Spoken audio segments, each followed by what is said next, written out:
திருக்குறள் குறள் 656. ஈன்றாள் பசி காண்பான் ஆயினுக்குஞ் செய்யற்க சான்றோர் பழிக்கும் வினை. ஈன்றாள் பசி காண்பான் ஆயினுஞ் செய்யற்க சான்றோர் பழிக்கும் வினை. இந்த பாட்டுடைய விளக்கம் என்ன அப்படின்னா, தன்னை பெற்ற தாய் பசித்திருக்க பார்க்க நேரிடினும், உயர்ந்த அறிவுடையோர் பார்க்க நேரிடினும், உயர்ந்த அறிவுடையோர் பழிக்கும் செயலை செய்தல் ஆகாது.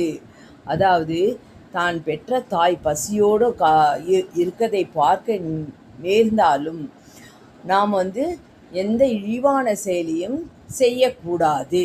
அதான் இந்த பாட்டுடைய விளக்கம். புரியுதுங்களா? ஈன்றாள் பசி காண்பான் ஆயினுஞ் செய்யற்க சான்றோர் பழிக்கும் வினை.